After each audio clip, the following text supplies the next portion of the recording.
Buenas tardes. Hace 2 semanas empezamos una nueva serie sobre Kashrut, una sinopsis de las leyes dietéticas del judaísmo. Son leyes muy relevantes, casi diario, que tenemos que ser conscientes de ciertos conceptos básicos. Son bastantes detalles y conceptos y no nos vamos a profundizar demasiado. Simplemente es necesario que tengamos algún conocimiento, porque a fin de cuentas uno que es judío tiene que entender algo de lo que está haciendo.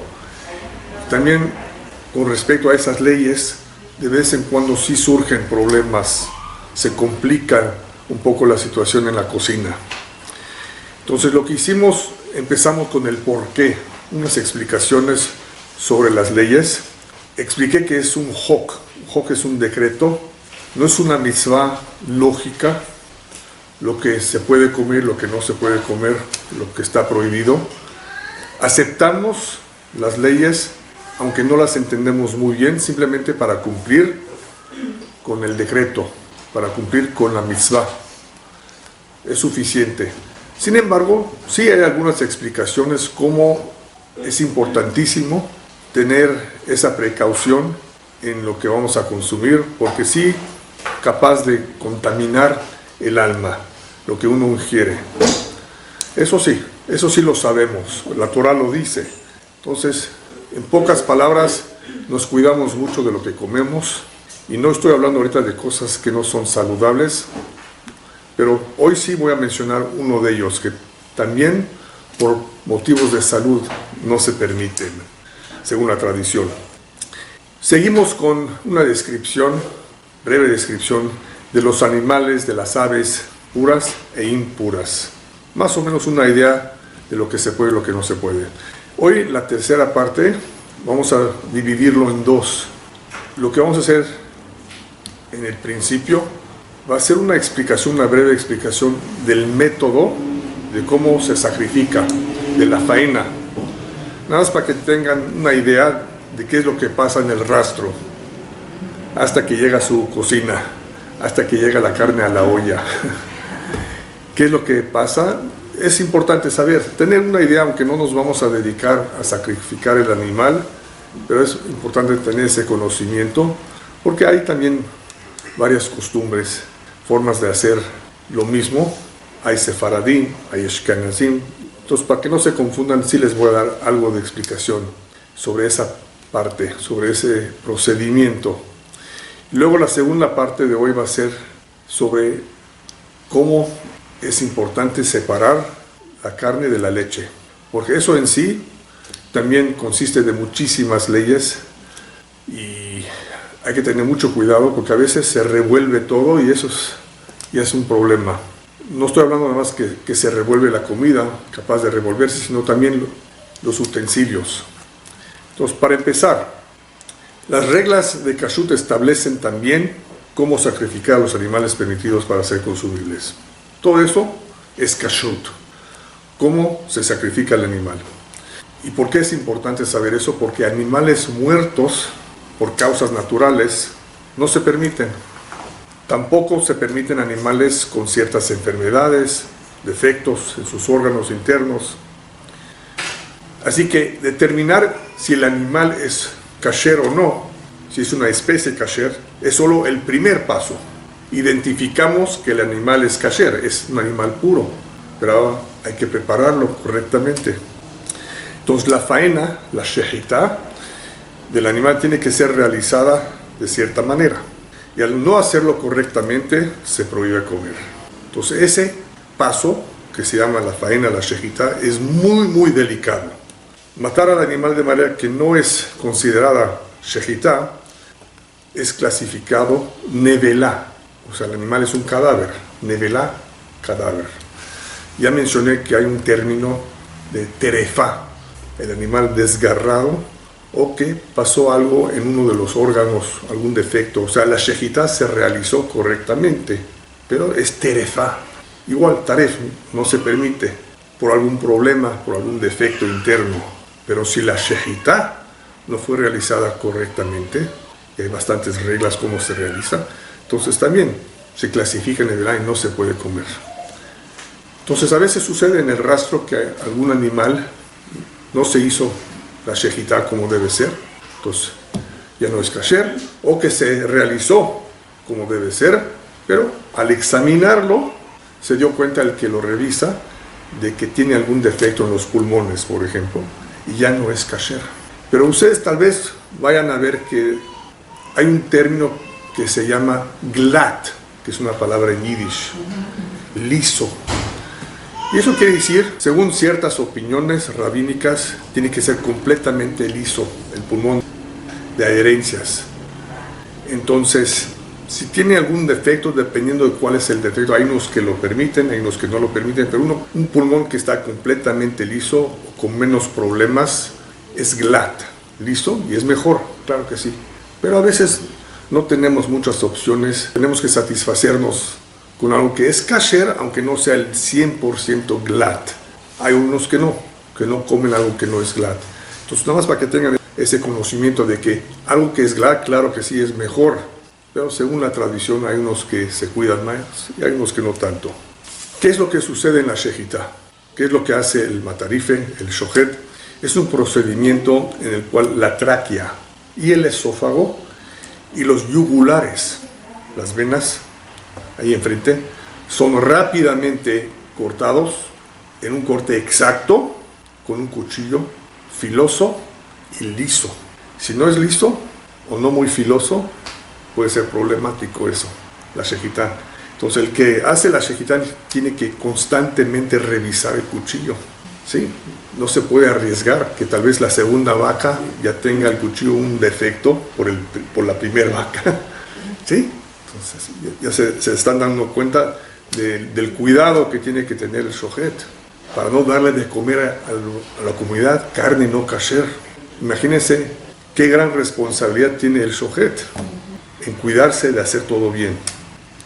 Entonces, ¿quién es el que lo realiza? Tiene que ser un matarife entrenado, cuidadoso de las leyes de la Torá y temeroso de Dios, no cualquier persona. Le confiamos esa responsabilidad. Perdona. Sí. Entonces tiene que ser una persona judía. Tiene que ser una persona judía, claro que sí, sí, a fuerzas. Pero, aunque sí aceptamos a cualquier judío, pero tiene que saber lo que está haciendo. Y si nadie está para ver lo que está haciendo, tiene que ser temeroso de Dios para que le confiemos esa responsabilidad. Entonces, la shejitá realizada de esta manera asegura que el animal sufra lo menos posible.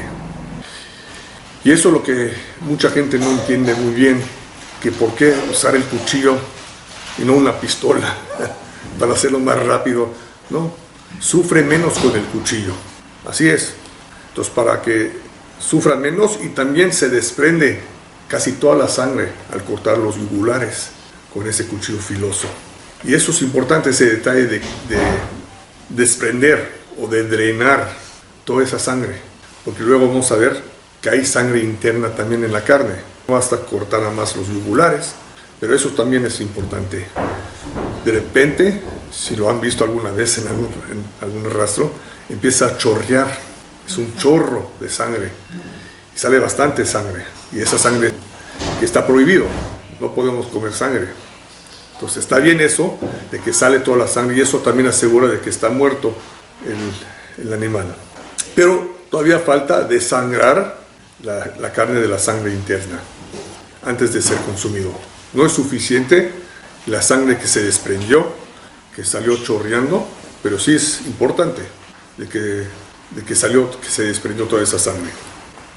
Después de la shejitá, el siguiente paso es la bedika. Después de la faena, hace falta examinar los órganos internos. Por lo regular, los órganos están bien, si es que no se nota que está enferma la vaca. Además, hace falta revisar el pulmón, que esté libre de lesiones. ¿Qué clase de lesiones? Lesiones que potencialmente pueden ser fatales. Y si es una lesión que va a causar la muerte del animal, entonces es como si el animal ya está muerto. Entonces, el que sabe revisar es lo que tiene que ver. Si hay alguna de esas lesiones, De vez en cuando sí hay adherencias en los pulmones, agujeros en el estómago, y dichas condiciones hacen que el animal no sea kasher. Entonces, aunque se realizó la shejitá como se debe, a veces el animal no es kasher. Tienen a veces que sacrificar 100 animales y nada más 30 salen kasher por los problemas, por las lesiones, por las adherencias en los pulmones, todo tipo de problemas. Entonces ya sabemos que la sangre de los mamíferos y también de las aves está prohibida para el consumo. Entonces es importante que en el plazo, en el tiempo de 72 horas después de la shejitá, después de la faena, toda la sangre debe ser extraída de la carne por un proceso especial que se remoja en agua. El remojo ablanda la carne. Después de ablandarla, digamos 20 minutos, media hora, se le echa sal encima y para los pollos también por dentro de la cavidad, todo alrededor. Media hora mínimo para que pueda drenar, para que toda la sangre interna pueda salir. Y es una sal especial, es una sal más espesa de la sal que usamos en la cocina. Se llama kosher salt en inglés. Así le dicen kosher salt. Sí. Entonces, ese procedimiento, ese paso, casi no se hace hoy en la casa. Anteriormente sí se hacía en la casa. Las mujeres se dedicaban a preparar la carne. ¿Sí? Incluso este procedimiento de salar la carne, de salar el pollo. Y es importante, porque tenemos que extraer toda esa sangre que todavía está por dentro. Pero antes que se haga eso, hay un paso más importante, que eso lo hace un señor calificado, puede ser una mujer también, y eso se llama desvenado.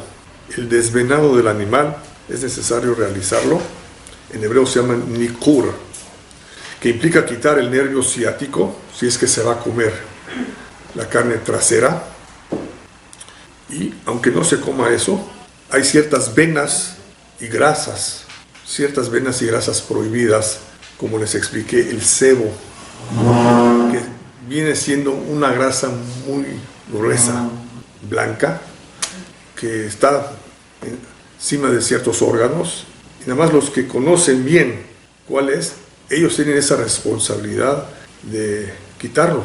No se puede comer eso, es muy serio eso, de comer la grasa prohibida. Siempre hay grasa, compramos la carne y tiene algo de grasa, pero esa grasa como de color gris es una grasa que se permite comer.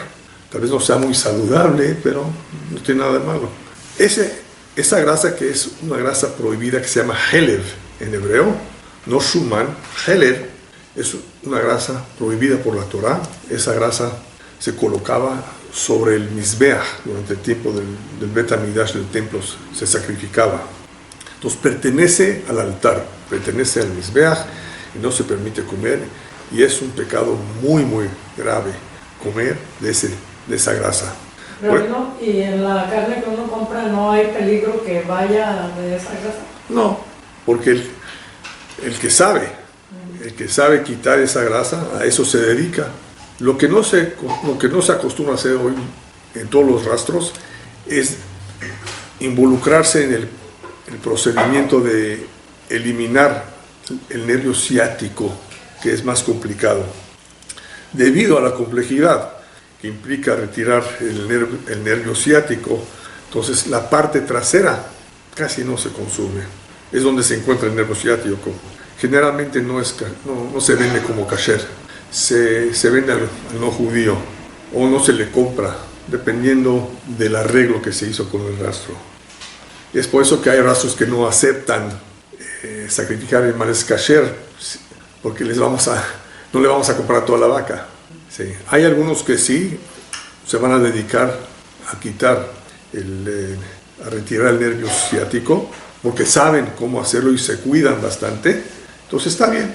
La comunidad sefaradí es más indulgente que los ashkenazim, que son mucho más estrictos, porque dicen que no hay suficientes personas que saben, y eso requiere mucha paciencia, es más costoso, entonces no se come, y así se ahorran toda esa labor de retirar toda la grasa y el nervio ciático.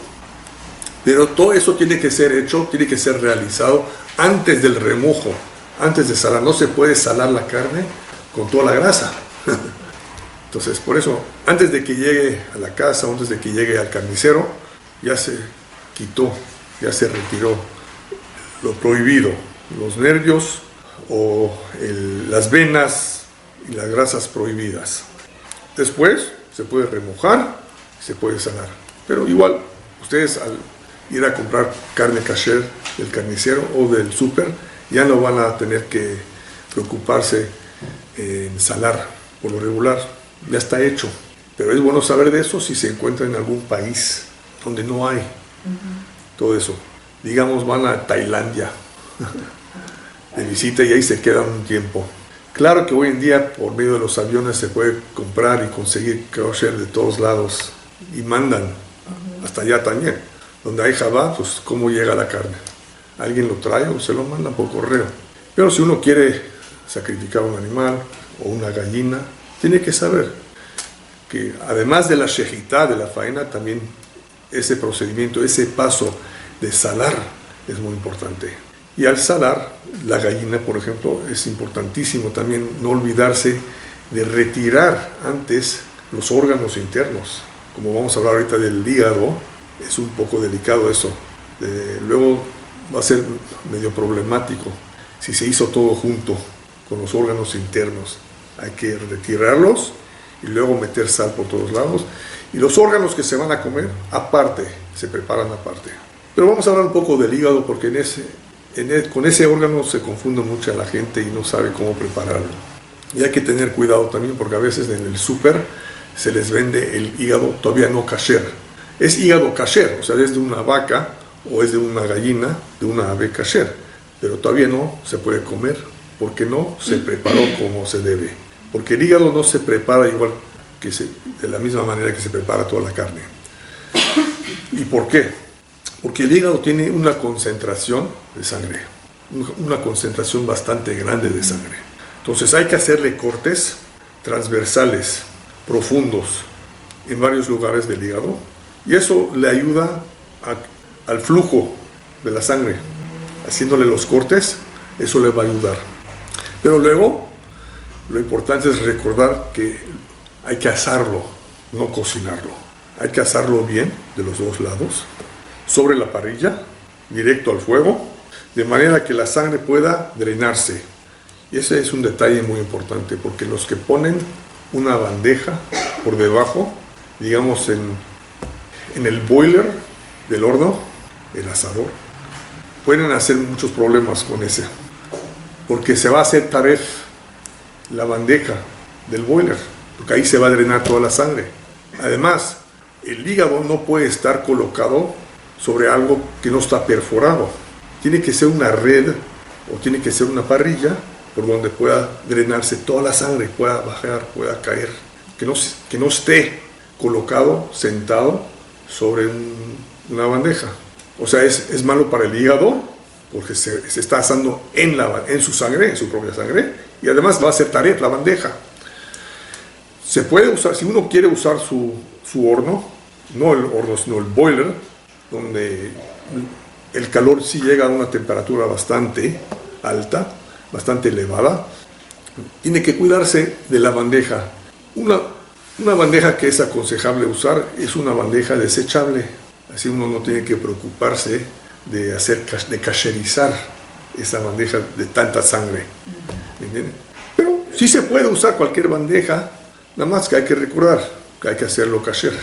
Pero si es algo desechable, como se vende hoy bastante de esos de aluminio, pues ya con eso es suficiente. Si es que se va a hacer en el grill, en el asador. Pero por lo regular, los carniceros o los que preparan el hígado tienen una parrilla especial. Ahí no sé cuántos minutos dure, dependiendo si es de gallina o si es de res el hígado. Tiene que estar bastante quemado, asado. Y así ya se sabe que se drenó casi toda la sangre. Antes de asarlo se le echa un poco de sal por encima. Entonces nada más uno que lo va a hacer en la casa tiene que ser consciente de ese detalle, de que no se vaya a atrapar el el hígado en su sangre. Tiene que ser algo por donde pueda drenarse toda la sangre. Igual si uno va a salar la gallina o la carne, también tiene que darle chance de que pueda drenar la sangre sobre una mesa así inclinada tal vez. ¿Y en el tiempo que se está asando debe de caer para abajo de la lumbre? ¿O sí? Ah, ok. Sí, sí. Por eso sobre una parrilla es más fácil. Ahí cae adentro y ya. Una vez que ya está asado es cuando ya se puede cocinar. Sí, una vez que esté asado, sí. Y entonces... Y si no se asó, no se puede cocinar. No es como un pedazo de carne que al salarlo ya está listo para cocinar. Si uno quiere cocinar el hígado, tiene que asarlo antes. Tiene que cuidarse de asarlo bien. Tiene que saber cuánto tiempo asarlo y que se pueda drenar la sangre. Parece que eso es suficiente para ese paso de cómo se prepara la carne. Lo único que falta es una buena receta. Sí. Ahorita nos vamos a pasar a la separación de cárnicos y lácteos. Según la Torá dice el versículo, un cabrito no debe ser cocido en la leche de su madre, ¿se acuerdan? Pero la Torá vuelve a repetir esta prohibición en 3 lugares. Y de eso se aprende, como se menciona 3 veces, que hay 3 prohibiciones distintas. No se comen juntos, no se cocinan juntos y no se puede tener un provecho de venderlo o de dárselo a su perro. Entonces uno que tiene una mascota y le va a dar dog food, lo que se vende, no, lo que sea, tiene que cuidarse de que los ingredientes no tengan una mezcla de basar bejalá, de carne y leche, porque no podemos derivar algún provecho de esta mezcla. Son 3 prohibiciones: no cocinarlos, no comerlos juntos, en particular no comer lo que ya se cocinó junto, porque no comerlos así, sin cocinarlos, es por ley rabínica. Pero igual son 3 prohibiciones: no comerlos juntos, no cocinarlos juntos y no derivar algún provecho de eso. No regalárselo al jardinero. Oye. No, tampoco, porque estamos derivando un provecho. Ahora nos va a decir gracias, ahora nos va a hacer un favor. Entonces, al excusado, si es que por algún error se cocinó, o enterrarlo, no podemos derivar algún provecho. Entonces sucede de vez en cuando, si un judío está trabajando en McDonald's, no puede poner queso encima de la hamburguesa, no se permite cocinarlos, los dos juntos. Cualquier otra carne que no sea kasher no está prohibido, no pasa nada si él lo cocina. Claro que un judío por lo regular no va a hacer eso, hasta no creo que aguante el olor de todos esa comida, pero no está transgrediendo alguna prohibición en cocinar carne que no sea kasher, que lo va a comer un no judío. Pero carne con leche está prohibido. Entonces, alimentarlo a un animal tampoco se puede, ningún provecho.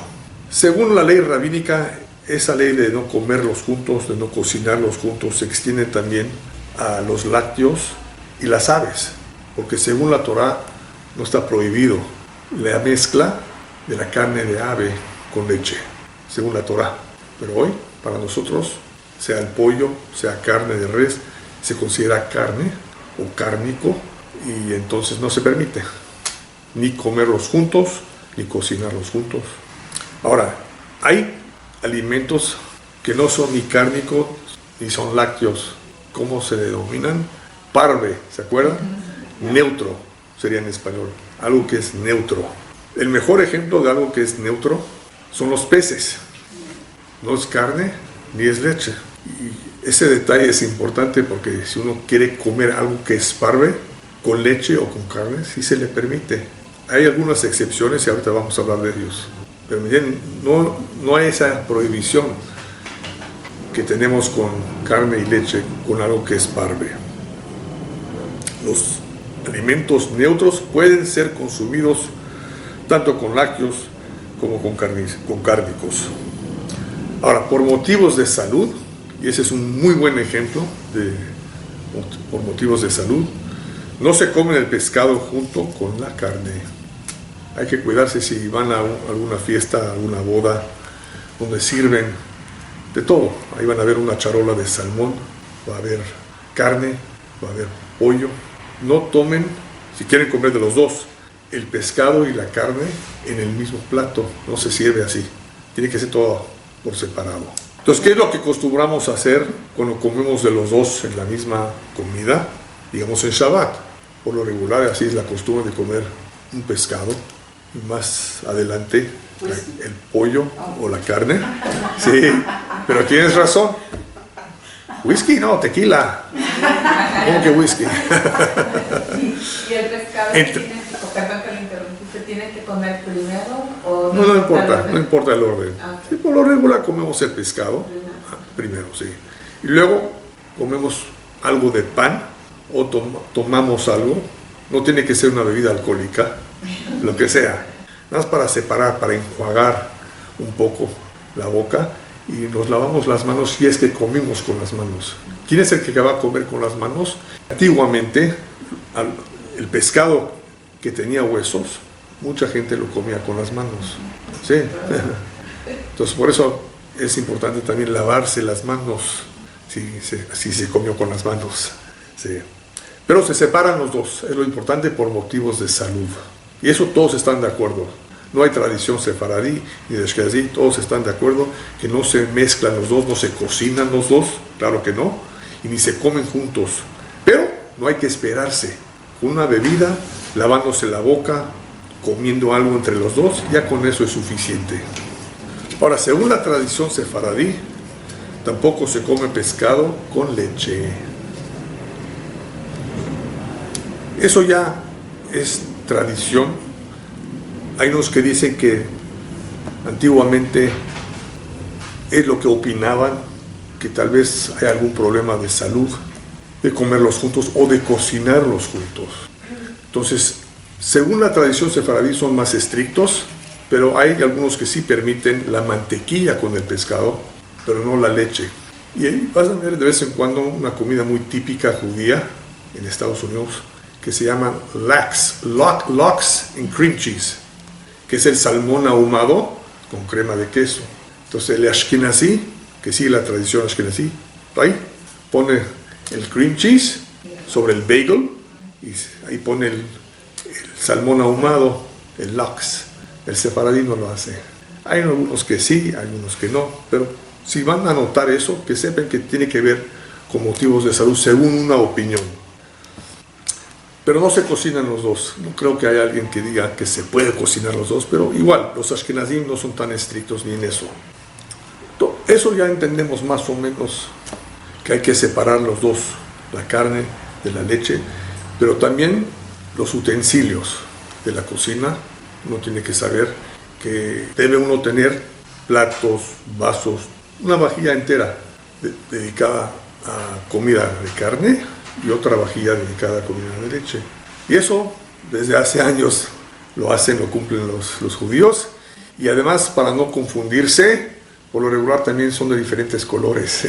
El de leche suele ser de azul, el de carne anaranjado, rojo, algo así. Nada más para que uno no se confunda, es preferible que tenga otro diseño, otro color, claro, en otra gaveta, en otro cajón. No mezclarlo, no tener los dos juntos para que no se confunda. Entonces, todas las leyes de carne y leche también aplican a los utensilios que se utiliza para preparar la comida. La próxima semana de Data Hashem vamos a hablar sobre qué sucede si se mezcló, se confundió, cómo se puede kasherizar. Tenemos una cucharita que sin querer es de leche, sin querer revolvimos el cholent, que es de carne, ese guisado que se prepara para Shabbat. ¡Ay! Es de leche. ¿Qué hacemos con el cholent y qué hacemos con la cucharita? O el tenedor, o lo que sea, el cuchillo. Les aseguro que aunque se cuiden, eso sí va a pasar de vez en cuando.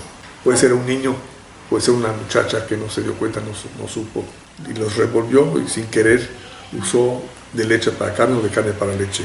Entonces, claro que la cocina judía debe tener un juego de cubiertos de sartenes, de ollas, lavaplatos o, como le dicen algunos, el fregadero, el sink, que sean dedicados a productos cárnicos y lácteos. Pero no todos tienen la ventaja de tener 2 fregaderos, o sea, 2 lavaplatos. Entonces, ¿qué se hace? Si nada más tienen uno y no es de stainless steel, no es de acero, entonces, porque el de acero se puede cacherizar, pero digamos, rentaron un departamento y antes pertenecía a un no judío, entonces, ¿cómo lo van a hacer? Entonces, aquí hay un problema también de cacherizar por motivos de que la comida que se usó era no kasher, pero digamos que eran judíos. Pero ¿cómo se va a hacer para poder lavar los platos de los 2? No los vamos a lavar al mismo tiempo, eso seguro que no. No importa de qué se ha hecho el fregadero.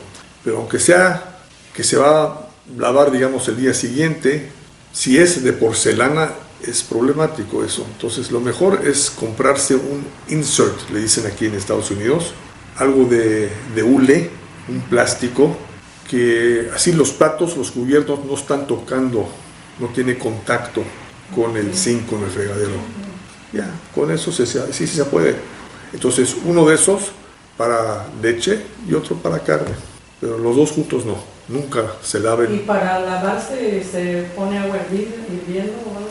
¿Cómo? Para lavar el zinc. No estamos hablando ahorita cómo se puede cacherizar, eso tal vez la semana que entra. Pero no se permite lavar los platos de leche y carne juntos, eso no. Pero con un solo zinc, con un solo fregadero, ¿cómo se hace? Esa es una idea, una posibilidad. También la esponja hay que separar, ¿verdad? También las esponjas, la esponja tiene que ser de carne o de leche, sí, claro, todo lo que se va a usar, sí. Pues el jabón, pues va a ser el mismo jabón que se le va a echar, sí, eso sí, pero la esponja sí. También...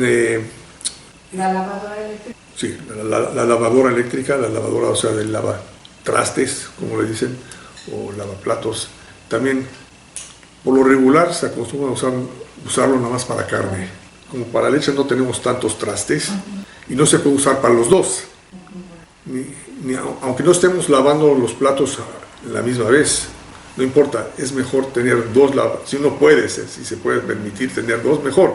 Si no, mejor dedicarlo a trastes de carne, que por lo regular suelen ser más que los de leche. Los de leche, pues ahí los lavamos en el fregadero y con eso es suficiente. Dedicamos la máquina para los de carne, porque si no es un poco difícil. Tenemos que sacar todo el equipo ese, la red y, ¿me entienden? Todo lo que tiene la máquina, porque absorbe el sabor de la carne y no se puede cacherizar fácilmente. Entonces, claro que sucede de que de vez en cuando llega uno y entra a una casa y no sabe si era kasher o no, entonces ahí sí hay que preguntar. Siempre hay que consultar si surge una cuestión sobre algún aparato, si se usó para carne, si se usó para leche, si era taref, porque los inquilinos anteriores no lo cuidaban. Siempre hay que consultar cómo le hacemos para poder usar de aquí en adelante esa máquina, ese aparato kasher 100%. Y ahora en el refrigerador puede ir leche y carne. Pues sí. ¿Qué pasa en el refrigerador? Pues son estantes. Hay que cuidar de no ponerlos muy cerca uno del otro para que no llegue a tocar la carne y el queso. A veces se puede caer la leche encima de la carne, entonces por eso hay que ponerlos un poco separados. Sí, donde sea, que no estén juntos, que no estén muy pegados. Ok, después de haber comido carne, se espera. ¿Cuántas horas esperamos para comer leche? 6. Son 6 horas. Es nuestra costumbre. Puede ser que vayan a conocer a algún judío de Alemania, o sea, que sus antepasados eran de Alemania, que nada más cuidan 3 horas. Sí hay varias costumbres, pero por lo regular la mayor parte de la comunidad judía sigue la tradición, la costumbre de 6 horas. Sea carnes de res o de ave, no importa, son 6 horas. ¿Y qué hacemos con los niños, con los enfermos? Ellos no tienen que esperarse tanto tiempo. Queremos educarlos, queremos prepararlos. Entonces ya dependiendo de la edad, si ya sabe y se aguanta, espérate. Pero si no puede, si es un bebé o si tiene 2, 3 años de edad ya se tiene que ir a dormir y quiere su pacha, aunque comió de carne antes, no tiene que esperarse. Con una hora, la verdad que con una hora es suficiente para los niños. Menores de 12 años, menores de 13 años, ¿sí? Con una hora. Pero ya un niño que ya entiende, claro que hay que prepararlo para que entienda bien que así es la halajá, así es la regla, así es la ley. En caso de que se comió leche o se tomó leche, ¿cuánto tiene uno que esperar? Tomamos un vaso de leche, nos tomamos un café con leche y luego se nos antoja un steak. No hace falta esperarse. Enjuagando la boca, si no hay un pedazo de queso o algo en la boca, nada de leche, o si ya se comió un pastelito, podemos comer de carne. No hace falta esperarse. Pero si es queso duro de alta maduración, 1 mes, 2 meses, dependiendo del queso, hay unos quesos duros de alta maduración y hay algunos que sí, esperan 6 horas después de comerse ese queso. Pero si nada más es leche, o si no es un queso duro como cottage o requesón, ¿no? Todo eso no hay que esperarse mucho tiempo. Nada más enjuagando un poco la boca y ya con eso es suficiente. Ahora, también todo lo que es derivado de carne o derivado de leche se considera leche o se considera carne. Aunque sea nada más un solo ingrediente, se compró una galleta que es dairy, como le dicen aquí en Estados Unidos, que tiene un ingrediente de leche. O sea, se hizo con leche, un pastel. O puede ser una comida que tiene un ingrediente de carne, algo, aunque no se nota, no es carne. Igual se espera, se considera carne o se considera leche por el ingrediente, el derivado que tiene esa comida. Entonces, digamos, una sopa de pollo, un caldo que ya no tiene pollo, es puro caldo, igual, si se tomó el caldo, 6 horas, porque se cocinó con carne, aunque ya no tiene carne, aunque no comimos de la carne, no importa, se esperan 6 horas. Ahora, lo mismo sucede con algo que no es kasher, aunque es un producto kasher, pero tiene un ingrediente no kasher como la gelatina, que es hecho de algún animal, no kasher, entonces no se permite, aunque sea una cantidad mínima, no importa, el derivado, el ingrediente, aunque es muy poco, no es kasher, entonces no se permite. Y a veces al leer la etiqueta no nos damos cuenta porque no conocemos todos los ingredientes. Por eso es importante ver si el producto tiene certificado de kashrut, de que es kasher, y vamos a hablar sobre eso la semana que entra, primero Dios. Entonces hay que revisar los ingredientes porque a veces hay algunos que no tienen tolerancia de lo que es lácteo. Entonces si dice D, significa dairy, que es de leche. A veces van a ver DE, Dairy Equipment, que el equipo, o sea, la máquina, también se hizo, o sea, cosas de leche y cosas no de leche, pero no se limpió lo suficientemente para que ya no se considera de leche. Entonces, los que se cuidan de eso, de Dairy Equipment, hay algunos que no son tan estrictos. Vamos a hablar sobre ese detalle ahorita. Pero si dice D, no se puede tomar durante la comida de carne. Digamos, hay algunos coffee mate, creo que le dicen, sí, como crema para echarle al café. Pues, qué buena idea, acabo de comer carne y quiero tomarme un café, entonces con un coffee mate, con ese tipo de ¿cómo le llaman? O sea, una alternativa, sí, pero dice dairy, entonces ahí nos fijamos, sí, tiene algún ingrediente de leche, entonces ya no se permite, ni modo.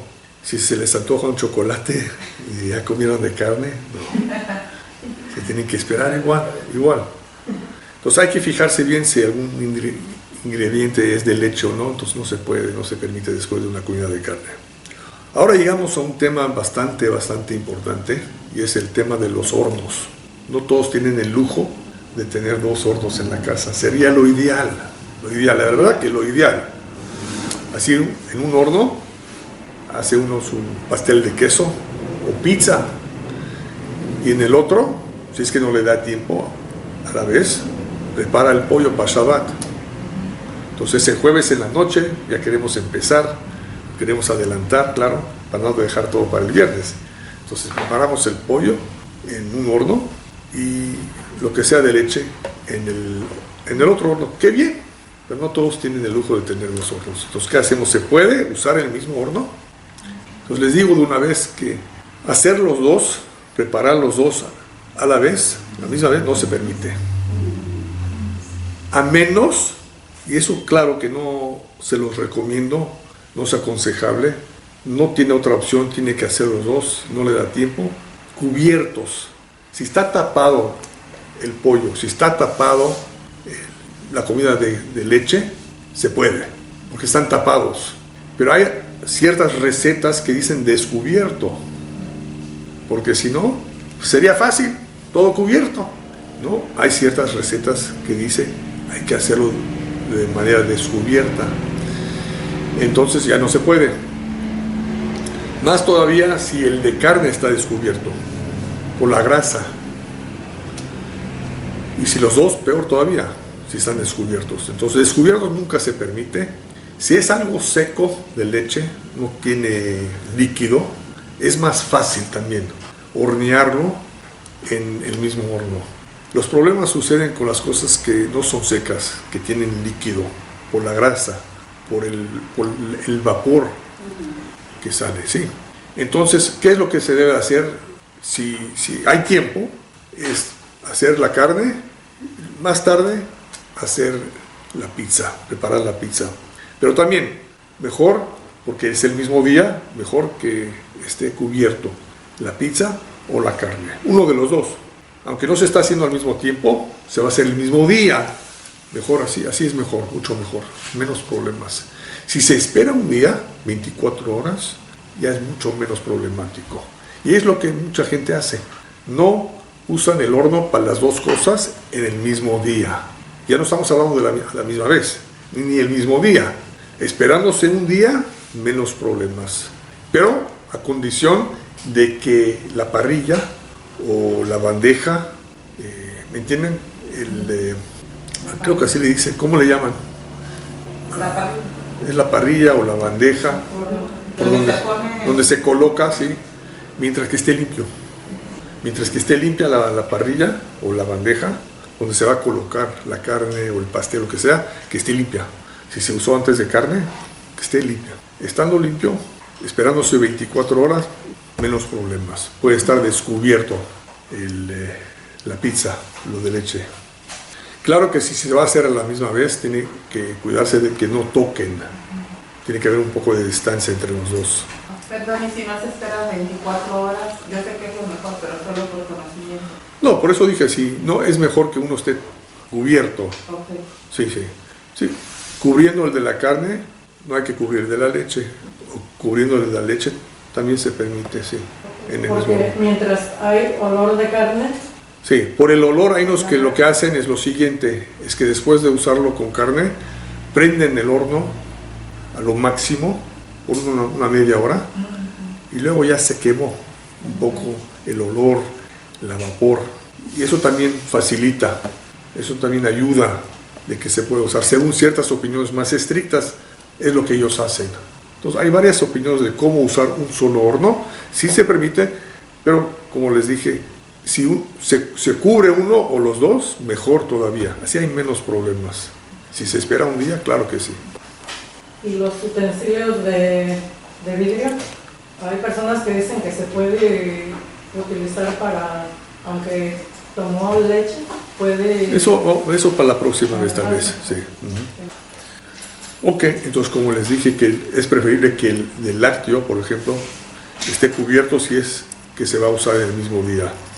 Si es de líquido, o sea, si el lácteo es de líquido, es importante que esté cubierto. Si es algo seco, no tiene mucho líquido, entonces no hace falta. Sí. Una pregunta, ¿si es un tostador pequeño? ¿Si es un qué? ¿Un tostador? ¿O un tostador, sí, pequeño, sí. ¿Es las mismas reglas? No, mejor no, porque el horno pequeño es más pequeño, entonces como que no hay mucho lugar. Entonces se utiliza para una... Sí, no para una sola cosa, sí. Es más problemático.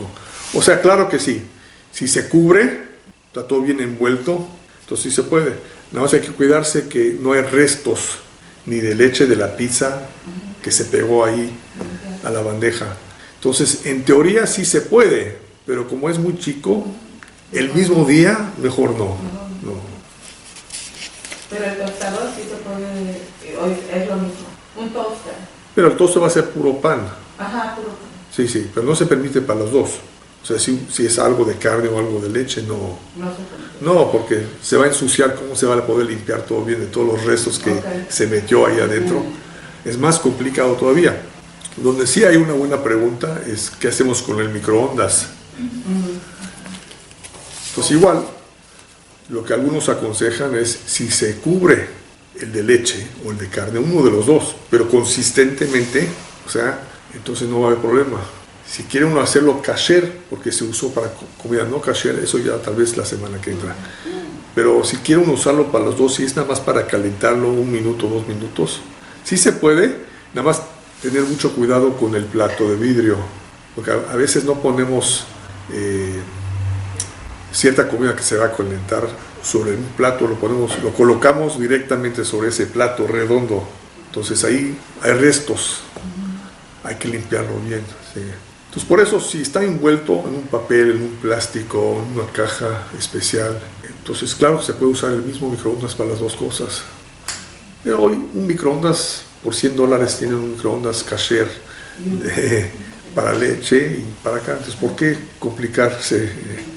Sí, la vida, sí, es lo mejor, pero si no hay otra, sí se puede con que uno de los dos, preferible el de carne, siempre esté cubierto. Y si es que no se le olvidó cubrirlo, entonces se cubre el de leche, por las dudas. Sí. Y parve en el mismo horno, está bien, sea el horno de carne o sea el horno de leche, pero cuidado si está uno horneando pan, jalá, en el horno de carne, con la carne.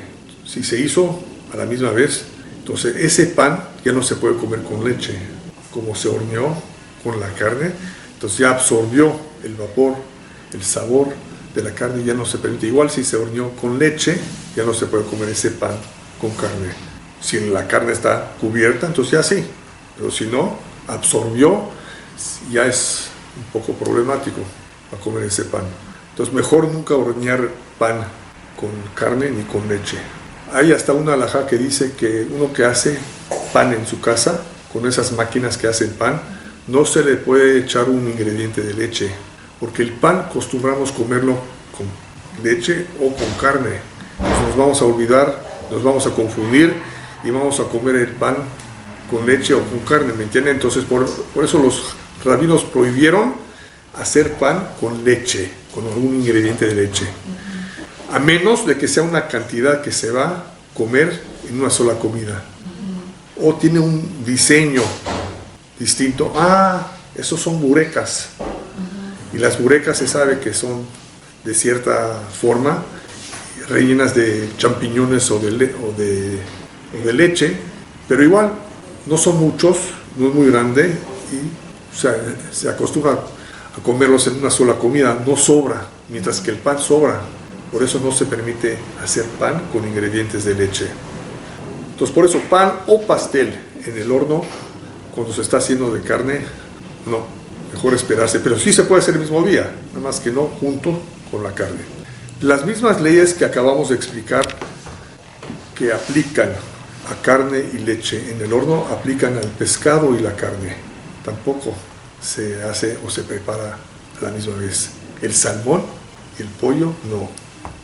Y si no, se pueden esperar tapando la carne o tapando el pollo, ya con eso es suficiente.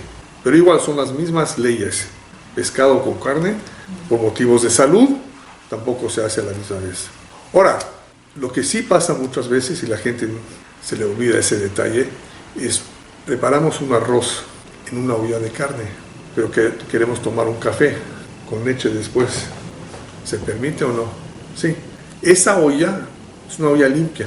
Sí, se usa para carne, pero no se preparó carne, se preparó un arroz. Entonces la vajilla que se va a usar, o sea, los cubiertos, los platos para servir el arroz, tiene que ser de carne, porque es olla de carne. Eso sí, es costumbre usar la misma vajilla, los mismos cubiertos, como la olla. Si es una olla de leche, si es una olla de carne. El arroz es parve. Nada más que no se permite poner según ciertas tradiciones, queso encima de ese arroz. De tomar leche en esa comida, o después, luego, sí, porque no se comió carne. Pero encima hay algunos que no lo permiten, algunos que sí. Pero el arroz sigue siendo parve, no hay que esperarse 6 horas. Puede ser que la olla sea de carne, pero sí, pero no se comió carne. Nada de carne, es una olla limpia, entonces está bien. Sí hay que tener muchísimo cuidado en cortar cebollas, porque la cebolla a veces sobra, o el ajo también, y queremos usarlo para hacer unos huevos a la mexicana. Esa misma cebolla, pero se cortó con un cuchillo de carne. Entonces es cuchillo y es algo picante, la cebolla, entonces no se permite usar la misma cebolla para leche, si es una cebolla que se cortó con un cuchillo de carne. También cebolla que se cortó con un cuchillo de leche. Si sobra, hay que meterlo en una bolsa de plástico. Si quieren, pueden ponerle etiqueta, algo que dice de leche o de carne para no confundirse, porque si ahí lo metemos en la gaveta del refrigerador, es de leche o de carne, a veces no sabemos. Si sobra, ¿qué es lo que yo hago? Y es lo preferible, es usar un cuchillo de parve, un cuchillo blanco. Así, lo que sobra puedo usarlo para lo que sea, de carne o de leche, porque se cortó la cebolla, el rábano, el ajo, con un cuchillo parve. Entonces, eso sí, es un poco complicado. ¿Qué es lo que sucede? Que sin querer metimos una cebolla casi entera en la sopa de pollo y lo corté con un cuchillo de leche. Ahí puede ser que vaya a haber problemas. ¿Y qué pasa cuando se equivoca uno así, como explico? Por eso, vamos a hablar sobre eso la semana que entra. Problemas que surgen en la cocina por descuido, por no saber. Por eso les digo de una vez, si va a ser una cebolla, un ajo, cortándolo con un cuchillo, mejor que sea de parve, o si es que sobra, mejor ahí ponen algo para recordarles que se usó para carne y se debe seguir usando con carne, no con leche. Sí. También yo no sabía que la cebolla cuando se corta, si no se va a usar toda, no se cortan las partes en las espinas. No, si es que va a sobrar. Vamos a hablar la semana que entra, tal vez, Dr. Shem, sobre ciertas comidas que por motivos místicos o por motivos de salud no lo hacemos. Y eso sería un ejemplo, dejar algo de la cebolla, si es que va a sobrar, y no se va a cocinar luego. Hay todo tipo de cosas, de ejemplos que es más místico. Anteriormente, por ejemplo, tenían mucho cuidado de no dejar el agua destapado en la casa por las serpientes que andaban. Pero si uno no vive en el campo, no hay serpientes, puede dejar el agua destapado. Vamos a hablar sobre eso también. Cosas que también hay reglas, hay alajot, pero algunas de ellas como que no tan pertinentes, dependiendo de dónde uno vive. Pero sí es cierto que hay ciertas cosas que hay que tener cuidado con ellos. Ok, con la estufa. Nada más nos faltó la estufa. Estufa de carne, estufa de leche. Pues la estufa consiste de quemadores. Hay algunos países que le dicen hornalla o hornilla. ¿Ya saben? Los burners, le dicen en inglés, los quemadores en México. Entonces, ¿se puede o no? Para los dos, sí, se puede, mientras que estén limpios. ¿Y por qué? Lo único que yo uso directamente sobre el quemador, lo único que yo preparo, la única comida que yo preparo directamente sobre el quemador es la tortilla. Ahí lo coloco y ya, pero es parve. Mientras que lo demás, esa es una olla o un sartén. En una sartén, pues no importa que el metal esté encima del quemador, es metal y metal. Pero hay que cuidarse porque a veces chorrea, a veces se moja, a veces salpica y se ensucia de leche o de carne. ¿Entienden? Y por eso hay que cuidarse de que estén limpios. Les vuelvo a repetir que el lavatrastes, el dishwasher, mejor por separado. Si no, nada más tiene uno, mejor usarlo para carne. El cuidado de la cocina judía es algo muy importante y es por eso que si llega una señora, una muchacha para ayudarle en la cocina, cuidado, porque ella no sabe. No va a saber de todo, a menos de que tenga 20 años trabajando con ustedes. Entonces ya se sabe, a veces todas las reglas de memoria, sí. Aún así hay que tener mucho cuidado porque sí pasan cosas y luego se complica todo. Y si es que se complica, no hay que desesperarse. Podemos consultar. A veces la solución es fácil, a veces no. A veces hay que tirar la comida. Sí, dependiendo de lo que pasó, siempre recuerden que aunque sepamos algo, aunque tengamos algo de conocimientos, a veces van a pasar cosas que debemos consultar con el rabino, con alguien que sí tiene conocimiento de esa área. ¿Ok?